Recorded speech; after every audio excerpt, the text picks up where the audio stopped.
साहेब, नागपूर दौऱ्यावर आलेला आहात हिवाळी अधिवेशनादरम्यान. आज मुख्यमंत्र्यांच्या राजीनाम्याची मागणी विधान परिषदेमध्ये करण्यात आली होती.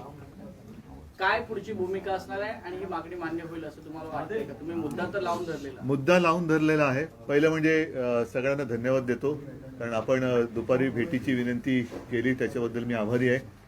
असंच प्रेम आणि आपुलकी असू द्या. कालपासून अधिवेशन सुरू झालं.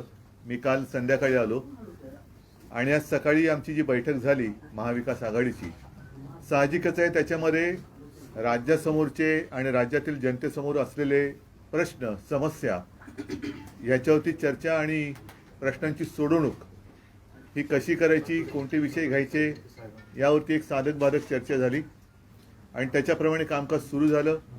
आपण पाहिलं असाल की विधानसभेत म्हणजे ज्याला आपण लोअर हाऊस म्हणतो त्याच्यामध्ये पहिलं प्रथम आमदारांच्या निधी वाटपामध्ये जी एक असमानता किंवा विषमता आहे त्याच्याबद्दल आवाज उठवण्यात आला.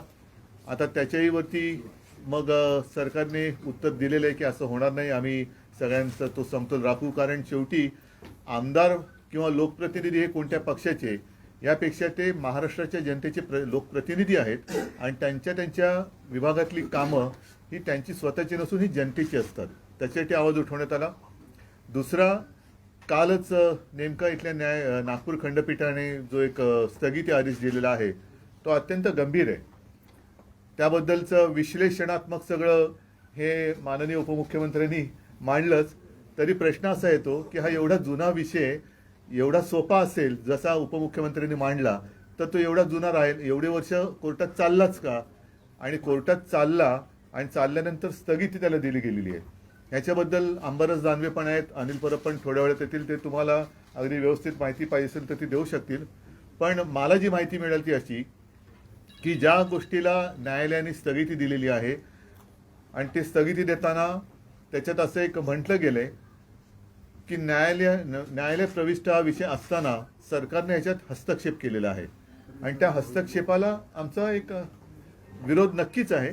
आणि साहजिकच आहे की ज्या खात्याचा हा निर्णय आहे त्या खात्याचे मंत्री हे त्या खात्याला अजूनही मंत्री आहेत आणि मुख्यमंत्री आहेत. अशा वेळेला सरकारकडनं जी काही बाजू मांडली जाणार असेल तर तिच्यात हस्तक्षेप होण्याची शक्यता नाकारता येत नाही, कारण निर्णय घेणारे तेच आहेत. त्याच्यामुळे बाजू कशी मांडायची हे सरकारकडनं, कारण ते आता मुख्यमंत्री आहेत, असं होता का म्हणे. साहजिकच यापूर्वी असं घडलेलं आहे.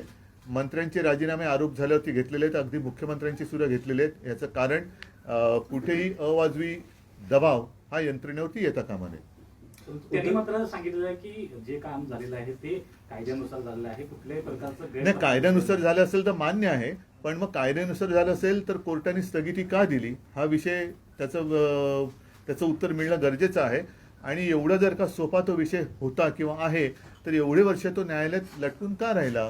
आणि त्या नागपूर सुधार प्रन्यासचे जे तेव्हाचे चेअरमन किंवा अध्यक्ष असतात त्यांनी या गोष्टीला नकार का दिला होता ह्याचा सगळा उहापोह न्यायालयात होऊ द्या ना. आम्ही त्याच्यावरती कुठे काही बोलत नाही आहोत.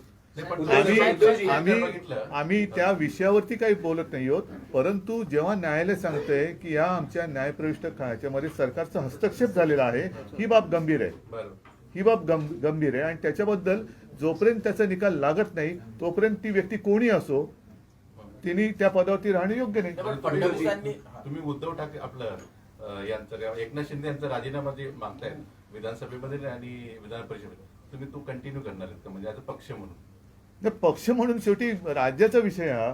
ह्याचा विषय मी मला वाटतं अनिल परबांनी आपल्याशी दुपारी बोलताना सांगितलं असेल. मी मध्यंतरी जालन्याच्या साहित्य संमेलनात गेलो होतो आणि तिथे गेल्या वेळेच्या एका साहित्य संमेलनाच्या अध्यक्षांचं जे भाषण होतं, मला वाटतं लक्ष्मीकांत देशमुख, त्यांनी सांगितलं होतं राजा तू चुकतो आहेस हे सांगणं हे काम आहे. आणि राजा चुकत असेल तर त्या चुकीचे परिणाम फटके हे राजाला नाही तर राज्याला बसत असतात. आणि असं जर का अयोग्य निर्णय घेणारं सरकार जर राज्यात आणखीन काही काळ राहिलं तर सांगता येत नाही काय काय निर्णय होतील. उद्धवजी, विधान परिषदेमध्ये हा मुद्दा घेतला गेला, पण आज महाविकास आघाडीची बैठक जी झाली त्यात ठरलं होतं की विधानसभेमध्ये सुद्धा हा मुद्दा घेतला जाईल. तर विधानसभेमध्ये मुद्दा घेतला गेला नाही. राजीनाम्याची, मुख्यमंत्र्यांच्या राजीनाम्याची मागणी झाली नाही. त्यापेक्षा निधीचा मुद्दा, आमदारांच्या निधीचा मुद्दा घेतला ठीक गेला. आहे, उद्या घेतील तो मुद्दा. पण शेवटी निधीचा मुद्दा सुद्धा महत्वाचाच आहे. कारण सांगतो तुम्हाला की मी जे म्हटलं की कोणाला निधी देतो आहोत, हा निधी शेवटी जनतेचा असतो, जनतेच्या करातून आलेला असतो आणि जनतेच्या कामासाठी असतो. तो अमुक एक पक्षासाठी आणि अमुक एक पक्षासाठी असं तो नसतो. तो लोकप्रतिनिधींच्या वॉर्डातली कामं जनतेची करण्यासाठीचा तो निधी असतो. त्याच्यामध्ये विषमता किंवा असमानता असू नये हा सुद्धा महत्त्वाचा मुद्दा आहे. आणि मला खात्री आहे, कारण आमचं सकाळी हेच ठरलं होतं, त्याच्याप्रमाणे विधान परिषदमध्ये तो हा मुद्दा आज त्यांना घ्यावासा वाटला, आज त्यांनी घेतला, विधानसभा उद्या घेईल. नाही, पण विधानसभेच्या एक विरोधी वाक्यता पक्ष महाविकास नेत्यांना आघाडीत नव्हती असं एक चित्र विधानसभेच्या दिसतं. विरोधी पक्ष नेत्यांना हा मुद्दा म्हणजे म्हणजे आपले आमदार फक्त मुख्यमंत्र्यांच्या आक्रमक राजीनाम्याची होते, पण बाकीचे मागणी आमदार आहे. नाही, आता एकनाथ खडसे पण बोललेच ना, बाकीचे लोक सुद्धा बोललेच ना. नाही, पण विरोधी पक्ष नेत्यांनी जेव्हा मुद्दा मांडला जातो तेव्हा त्याला जास्त एक मिनिट आम्हाला ऐका आपण काय करू, एकदा ही बाजू हे करू म्हणजे मला मान वळवायला बरं पडेल. नाही, पण विरोधी पक्षनेते जेव्हा हा मुद्दा, विशेषतः विधानसभेतले विरोधी पक्षनेते जेव्हा हा मुद्दा मांडतात तेव्हा त्याला जास्त गांभीर्य असतं. तर तुम्हाला असं वाटत नाही की आज बैठकीत ठरलं असतानाही हा मुद्दा मांडला गेला नाही? माझं काय म्हणणं कारण काय आहे, असावं? शेवटी आमच्यामध्ये जे काही सकाळी घडलं त्याच्यामध्ये दोन्ही सभागृह स्वतंत्र आहेत आणि दोन्ही याच्यामध्ये मी त्यांना सांगितलेलं हे मुद्दे सगळे जे आहेत, कारण काय त्या मुद्द्यावरती अजितदादा पण बोललेले आहेत, नाना पाटोले बोललेले आहेत, सगळेच त्याच्यामध्ये 2-4 लोक जे आम्ही विविध तिन्ही पक्षाचे आहोत ते बोललेलो आहोत. आणि असं ठरलं की प्रत्येक सभागृहात ज्यांना जो मुद्दा आज घ्यायचा तो आज तुम्ही घ्या, पण हे साधारण काही मुद्दे आहेत, हे मुद्दे या अधिवेशनात घ्यायचे. सर, देवेंद्र फडणवीसांनी उत्तर देताना सांगितलं की तुम्ही जे आरोप करताय म्हणजे विरोधी पक्षाकडनं की हायकोर्टाने स्ट्रिक्चर्स पास केले, त्यांचं म्हणणं आहे की हायकोर्टाने कुठलेही स्ट्रिक्चर्स पास केलेले नाहीये. जे म्हणणं आहे ते लर्नेड ऍडव्होकेटचं म्हणणं आहे आणि जी टाइम्स ऑफ इंडिया किंवा जी पेपरमध्ये बातमी आली होती त्या अनुषंगाने लर्नेड ऍडव्होकेटने म्हटलंय. त्याच्यामध्ये एक त्यांनी उत्तर देताना असं म्हटलंय की तो जो काही निर्णय होता त्याला 16 तारखेला त्यांनी स्टे दिलेला आहे. बरोबर ना? मी जर का चुकत नसेल तर हे बरोबर म्हटलेलं आहे. जर तो निर्णय बरोबर होता तर त्याला 16 तारखेला स्टे देण्याची गरज काय होती?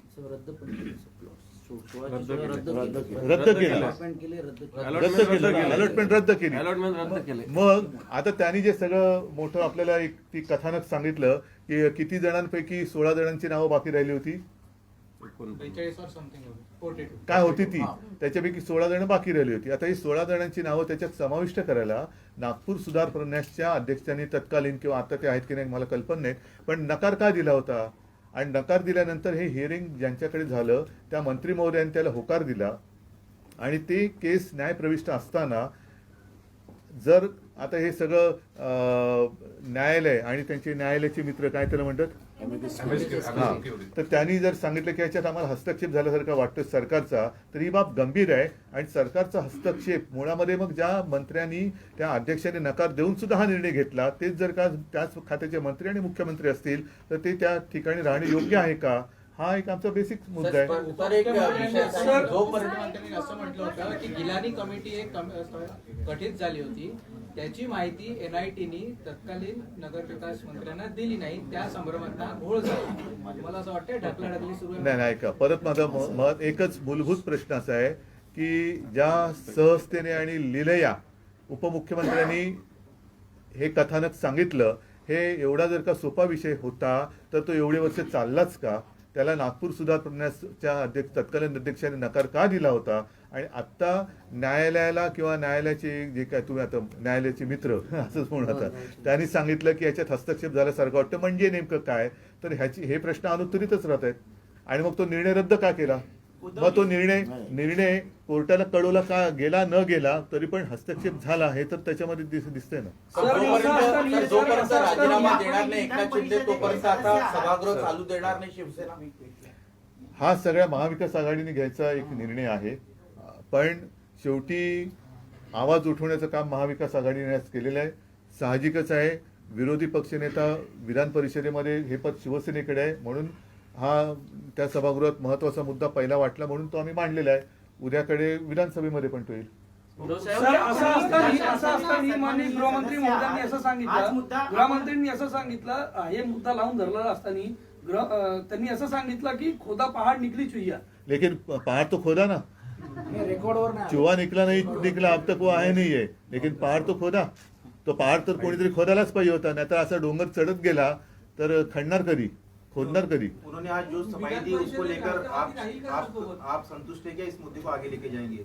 सर ये सदन चलने दिया जाएगा या नहीं, या ये कल देखेंगे, कल देखिए ना। थोड़ा सा इलैबोरेट करके आप देख, हिंदी में बता दीजिए। थोड़ा थोड़ा करके मैं पूरा नहीं बताऊंगा।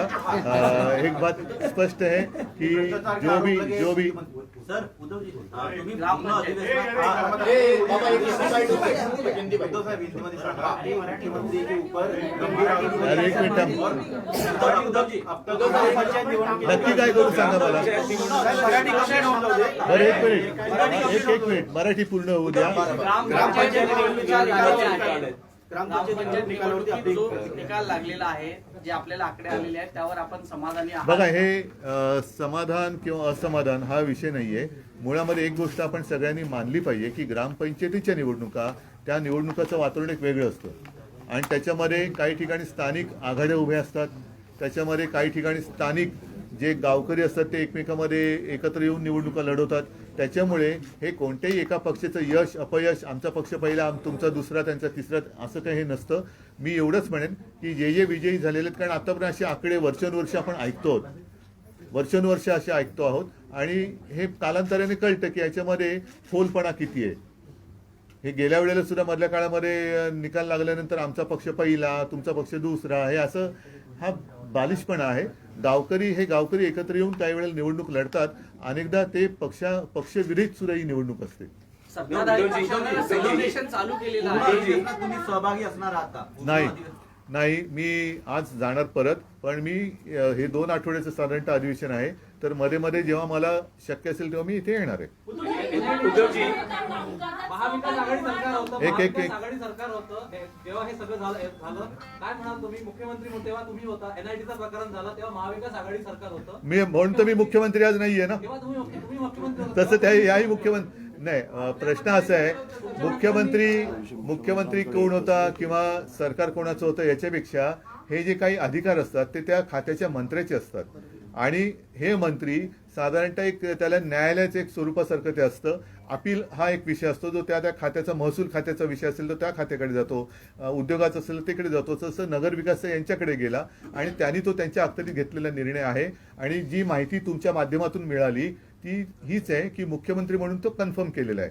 आता प्रश्न असा आहे की तत्कालीन नगरविकास मंत्री हे आज सुद्धा नगरविकास खात्याचेच मंत्री आहेत. त्यांनी त्यावेळेला घेतलेला निर्णय सरकार जरी आमचं असेल आणि तो अयोग्य असेल तर तो अयोग्य हा अयोग्यच म्हणायला पाहिजे. आणि विशेष म्हणजे तो योग्य का अयोग्य अजून कदाचित ठरायचं बाकी असेल, परंतु हा विषय न्यायप्रविष्ट असताना न्यायालयाच्या कामकाजात हस्तक्षेप केल्याचं एक निदर्शनास आलेलं आहे. हे आल्यानंतर सरकारकडे उत्तर मागितलेलं आहे. आता ही यंत्रणा जर मुख्यमंत्र्यांच्या अंडर पूर्ण असेल तर उत्तर कसं दिलं जाईल आणि मग ह्या सगळ्याच्यावरती दबाव येईल का? कारण याच्यामध्ये आणखीन एक महत्वाचा मुद्दा राहतो, तो नागपूर सुधार प्रन्यासच्या तत्कालीन अध्यक्षांनी या गोष्टीला दिलेला नकार. उद्धवजी याच प्रकरणात मुख्यमंत्री उद्धवजी राजीनामा का मागताय असं मुख्यमंत्री म्हणतायत. जेलमध्ये असलेल्या मंत्र्यांचा त्यावेळी राजीनामा घेतला नाही, मग माझा राजीनामा. पण त्याला जेलमध्ये तरी टाकलं ना. मग ज्यांनी जेलमध्ये टाकलं तेच तुमच्या सोबत आहेत. आता त्याने हे चालतंय का विचारा. उद्धवजी याच त्यांना जेलमध्ये टाकावं असं वाटतं काय मला, म्हणजे त्यांना नेमकं काय बोलायचंय? उद्धवजी याच प्रकरणात मुख्यमंत्री असं म्हणतायत की भूखंडांचं किंवा जमिनीचं वाटप हे नियमानं झालेलं आहे. मी भूखंड बिल्डरच्या घशात घातलेला नाहीये. दहिसरला भूखंड कसा दिला गेला त्याच्यासाठी 350 कोटी बिल्डरला कसे, या बाबतीतला मुद्दा त्यांनी मांडला. नाही ते जाऊ द्या. ते म्हणजे मी चोरी केली का, मग तुम्ही चोरी केली का, हे त्याचं उत्तर होऊ शकत नाही. ज्यांनी चोरी केलेली ती चोरी असेल तर ती चोरीच आहे. आणि मग जर का हे व्यवस्थित असेल तर दहिसरचा भूखंड व्यवस्थित दिलाय का? म्हणजे काय त्याने गुंतागुंत करण्यापेक्षा मुद्द्याचं बोलावं. आता थेट आक्षेप हा त्यांच्यावरती घेतला गेलेला आहे आणि तो सुद्धा आम्ही घेतलेला नाहीये. हे कोर्टातनं आलेलं प्रकरण आहे. म्हणजे विषयाचं गांभीर्य लक्षात घ्या. थातूरमातूर उत्तरं देऊन तुम्ही वेळ मारून नेऊ शकत नाही आहात.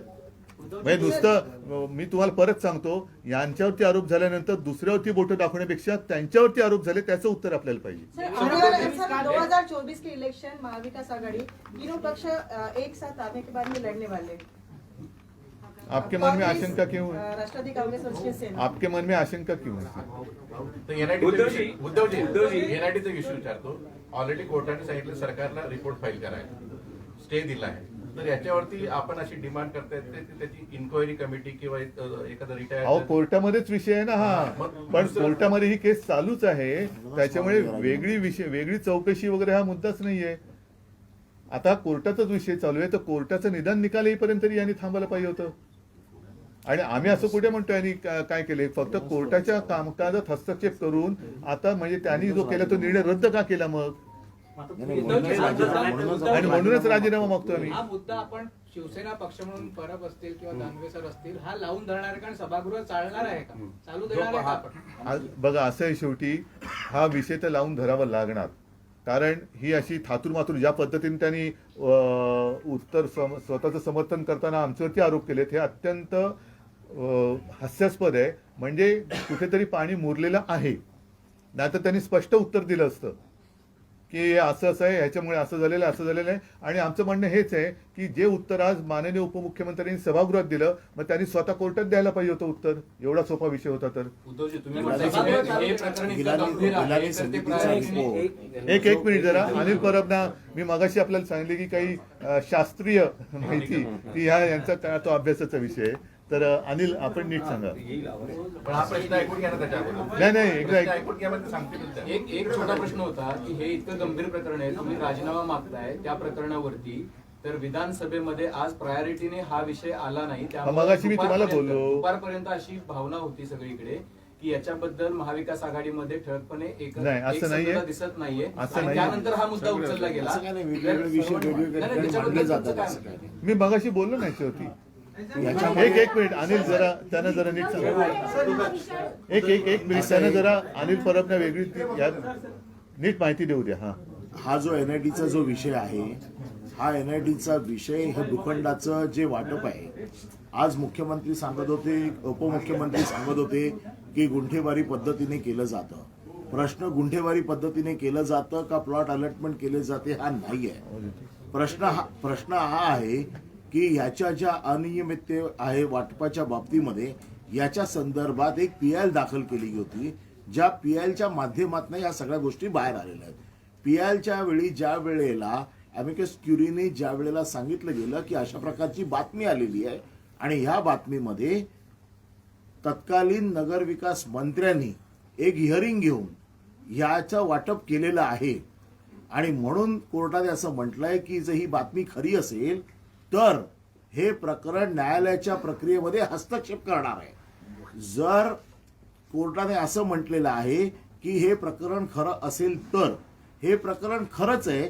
त्याचं कारण असं आहे की हिअरिंगची मिनिट्स आहेत, हिअरिंगची प्रोसिडिंग आहे. जर हिअरिंगची प्रोसिडिंग आहे याचा अर्थ हिअरिंग झाली, हिअरिंगमध्ये वाटप झालं, हिअरिंगमध्ये सगळ्या ज्या गोष्टी द्यायच्या त्या झाल्या. म्हणजे कोर्टाने जो आक्षेप नोंदवलेला आहे की जर हे प्रकरण खरं असेल, जे उपमुख्यमंत्र्यांनी आज सभागृहात सांगण्याचा प्रयत्न केला की कोर्टाचे ताशेरे नाहीत, हे कोर्टाचे ताशेरे पक्के झालेले आहेत बाय वे ऑफ प्रोसिडिंग. कारण या हिअरिंगचं प्रोसिडिंग आज अवेलेबल आहे, याचा अर्थ हिअरिंग झाली. कोर्टात जेव्हा प्रकरण एखादं आहे त्या प्रकरणाला स्टे दिलेला आहे. मुळात प्रकरण काय आहे की वाटपात अनियमितता आहे, जे दिलेले लीजवरती प्लॉट आहेत त्याच्यात अनियमितता आहे.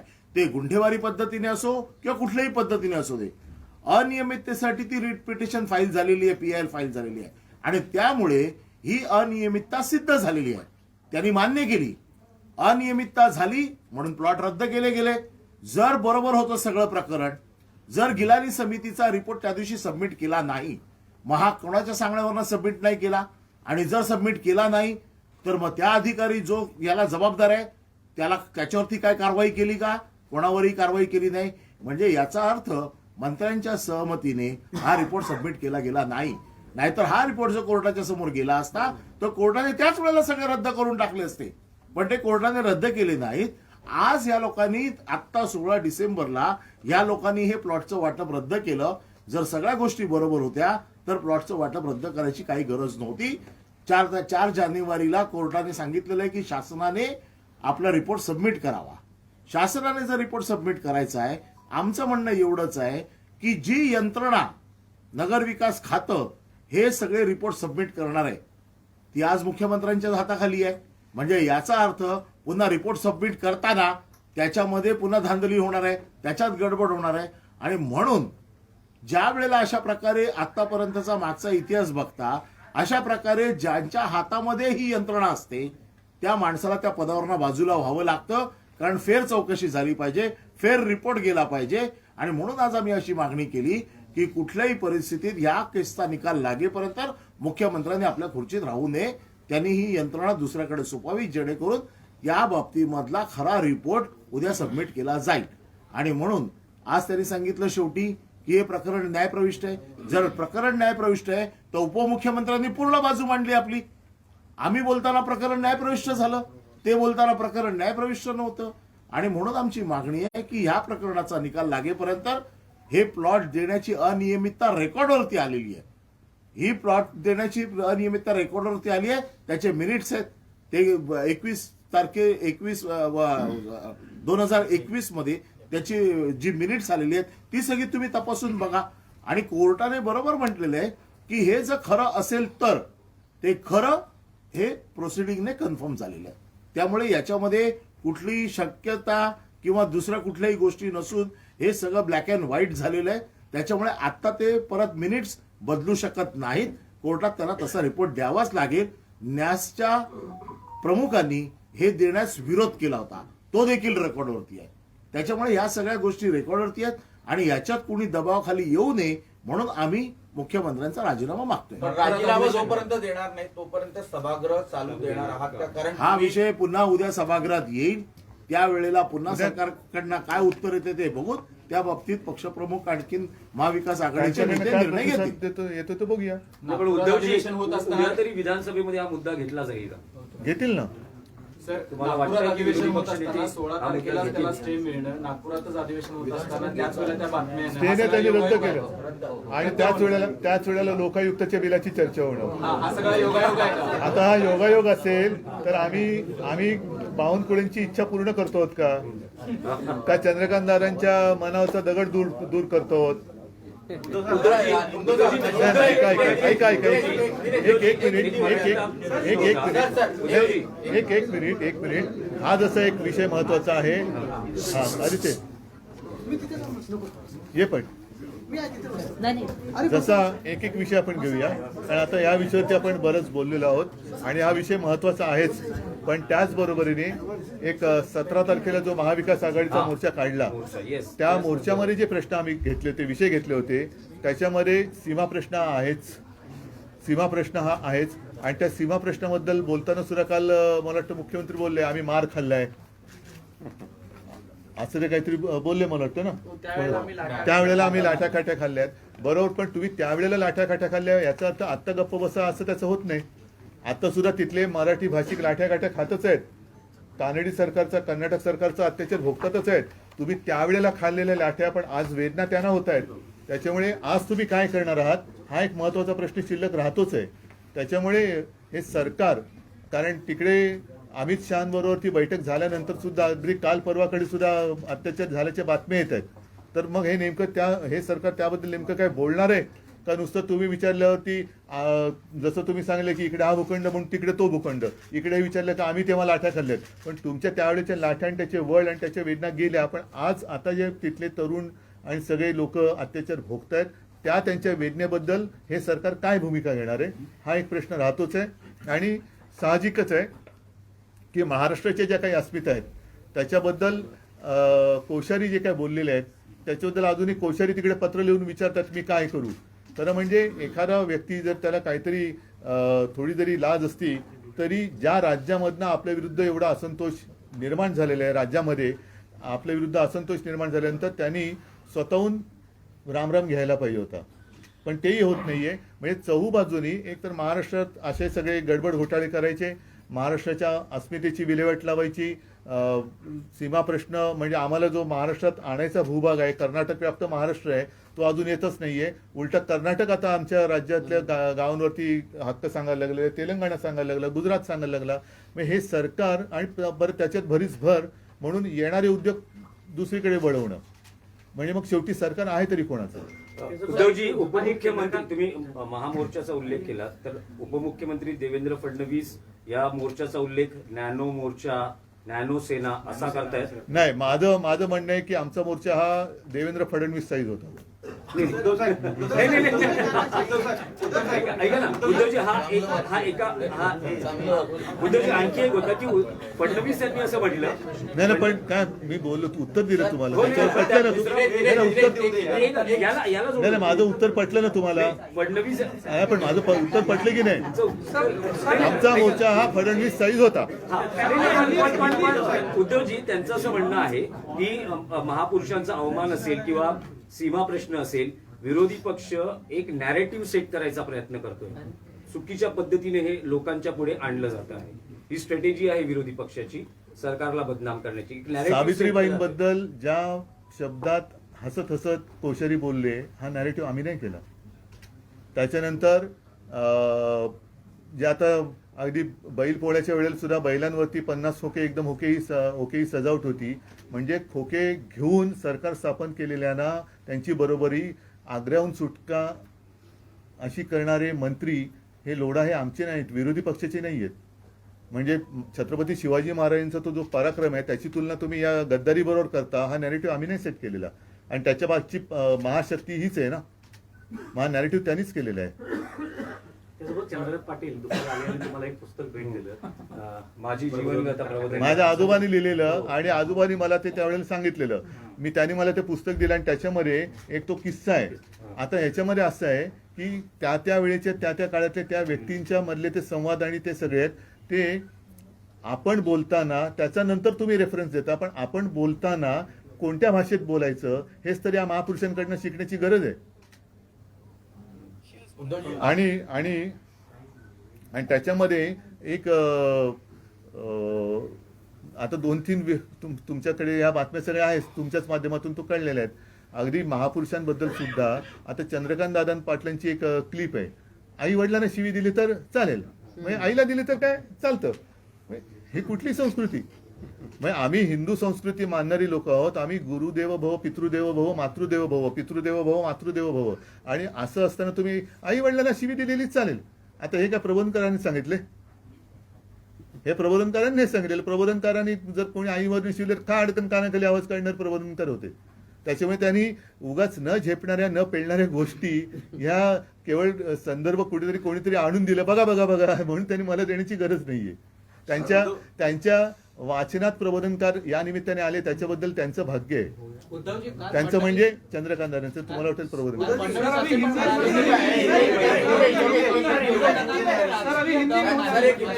उल्लेख केला, त्याच्यावर काय भूमिका आहे? काय? विरोधकांमध्ये राजकीय दम नाही असा फडणवीसांनी म्हणजे काय, म्हणजे कसा दाखवायचा असतो तो मला सांगा. त्यांचं असं म्हणणं आहे की आमची लढाई नॅरेटिव्हची आहे, विरोधी पक्षाची नाहीये. मग आमची पण त्यांच्या नॅरेटिव्हवरतीच आहे.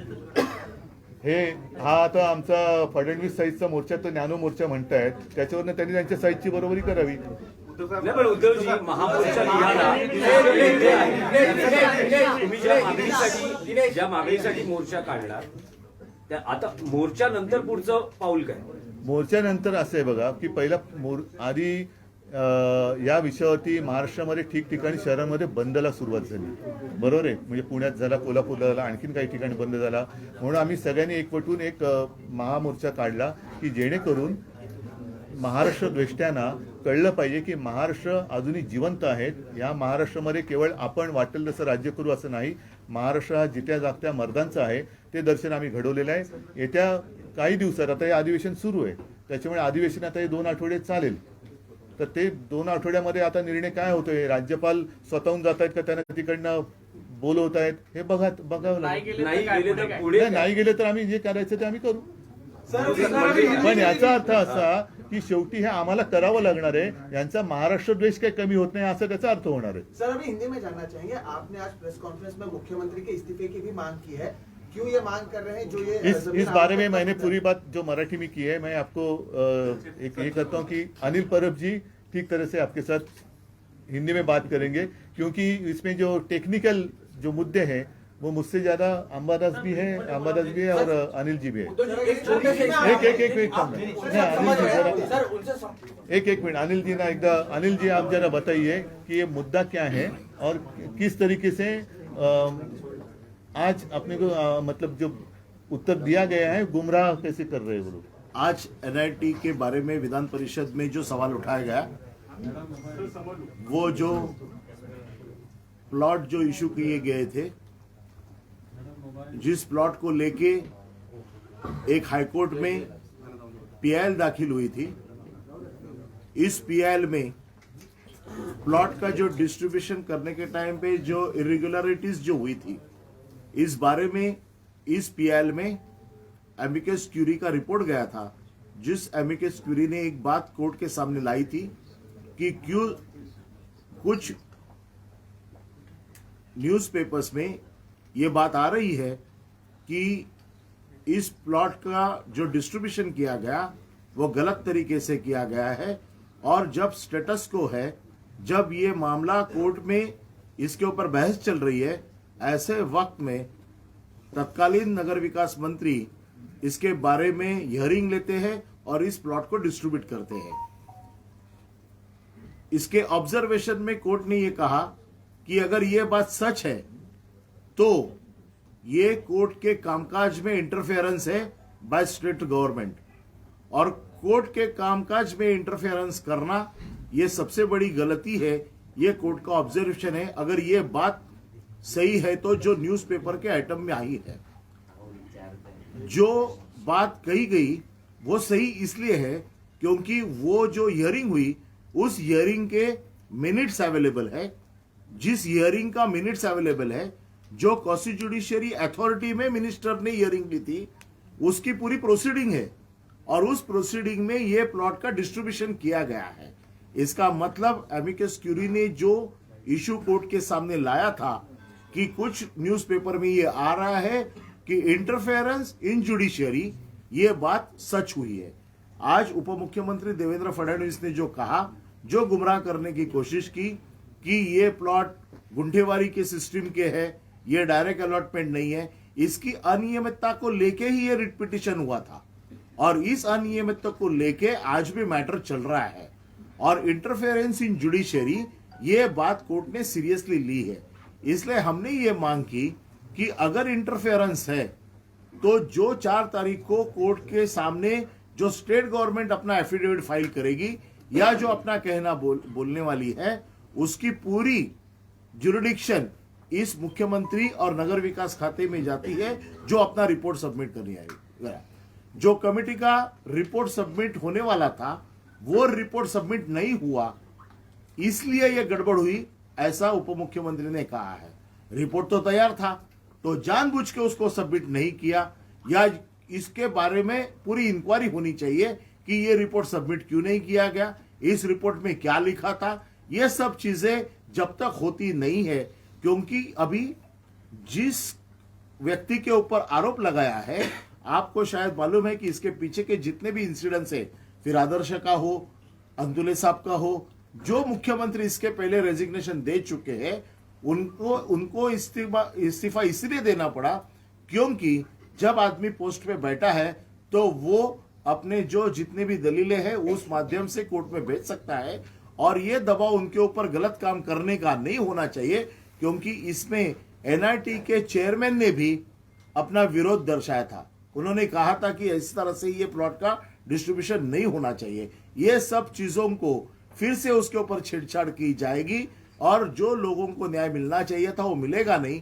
इसलिए आज शिवसेना ने विधान परिषद में ये मांग की कि जब तक इस मैटर का जब तक रिजल्ट नहीं लगता है, तब तक मुख्यमंत्री ने अपना इस्तीफा देना चाहिए, और ये इंक्वायरी जो है या जो कुछ भी इसके बारे में करना है वो उनके हाथ में नहीं होना चाहिए। इसलिए शिवसेना ने आज विधान परिषद में उनके इस्तीफे की मांग की है। उद्धव जी, सीएम साहब जो है वो इस्तीफा देने के लिए तैयार नहीं है, सरकार सफाई दे रही है, तो ऐसे में आप भूमिका क्या होगी आपके आगे? नहीं, हमने तो जो मांग की है वो हमारे अपनी पॉलिटिकल मांग नहीं है, वो जनता की मांग है।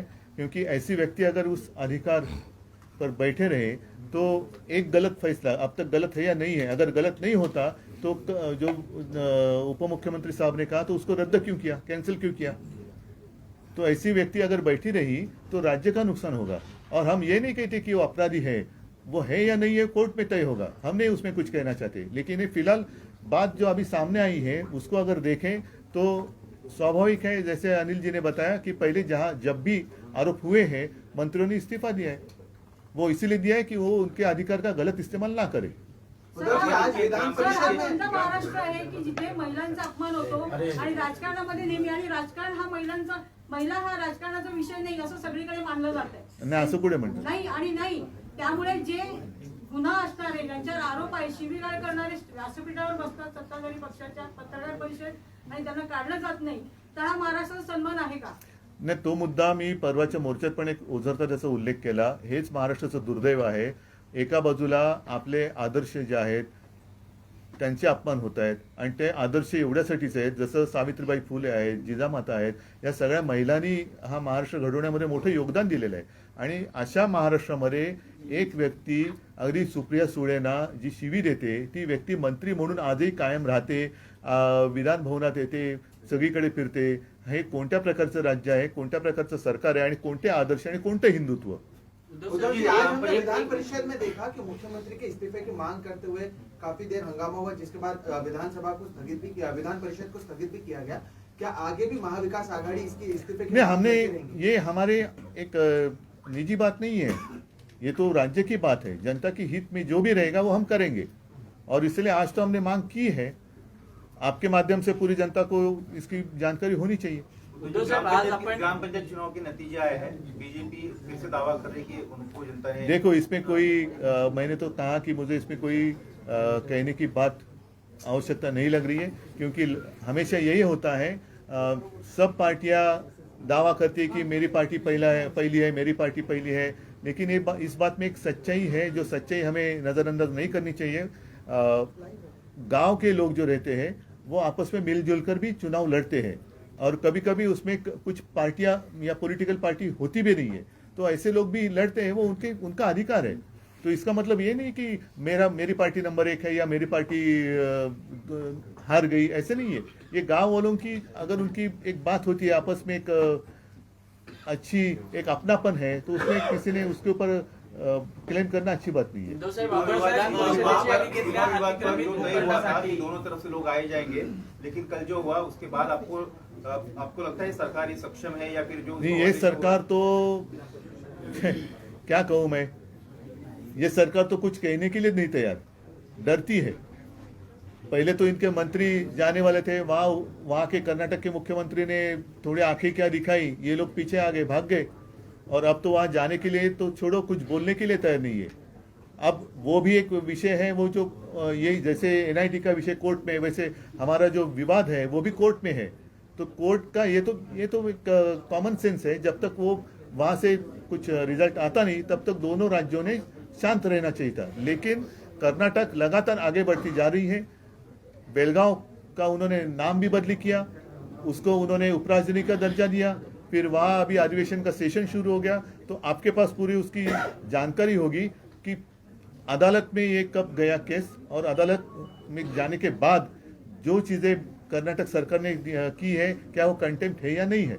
और इसके ऊपर हमारे यहाँ अगर मुख्यमंत्री या उप मुख्यमंत्री, अब तो उनके बड़े नेता वहाँ दिल्ली में है, वहाँ जाकर आने के बाद भी स्थिति में कुछ बदलाव नहीं हो रहा है, तो इसका अर्थ हम क्या समझे. उद्धव साहेब, आपण विधान परिषदेचे आमदार आहात, तर आता मुख्यमंत्र्यांनी नवीन एक आरोप केलेला आहे की मुंबई महापालिकेत जे अतिक्रमित भूखंड आहेत त्यासाठी तत्कालीन सत्ताधाऱ्यांनी 350 कोटी रुपये दिल्याचा एक आरोप केलेला. ते जाऊ द्या, पहिला आजच्या या आरोप जे कोर्टाचं ऑब्झर्वेशन त्याच्याबद्दल बोला. उद्धव साहेब, आपण कारण हेच तर आहे की त्यांच्यावर आरोप केले का दुसरं काहीतरी दाखवायचं, तिसरं काहीतरी, याची आम्हाला आता सवय झाली. आता टू द पॉइंट, आज जे काय आम्ही बोललेलो आहे आणि कोर्टाचं जे ऑब्झर्वेशन आहे त्याच्यावरती बोला, आणि माझं म्हणणं की राजीनामा द्या. उद्धव साहेब, आपण विधान परिषदेचे आमदार आहात, आपण 2 दिवस नागपुरात होतात, परंतु आपण परिषदेत गेला नाही. तर आपण आज परिषदेत येणार म्हणतो तर परिषद बंदच झाली. उद्या येणार आहे, मी येणार आहे, मी नक्कीच सभागृहात पण जाईन. त्याच्यामध्ये काय मला वेगळं वाकडं काय वाटण्याचं कारण नाहीये. ज्या वेळेला मला वाटेल की इकडे आज जायला पाहिजे आणि काही बोलायला पाहिजे तर मी जरूर जाईन आणि बोलेन. उद्धव साहब, कर्नाटक का सीएम ने वापस से बात किया, ये बोला कि बेलगांव हमारा है, बेलगांव भी उन्होंने बोला कि हमारा है, ज्यादा कन्नड़ लोग वहाँ पे रहते हैं, इसका कैसा? नहीं, मैं क्या उत्तर दूं. अगर अपने राज्य को मुख्यमंत्री है जो महाराष्ट्र का हित मानते हैं तो उन्होंने बोलना चाहिए. ये सवाल आपने उनको पूछना चाहिए. हमारी भूमिका तो हमने स्पष्ट की है.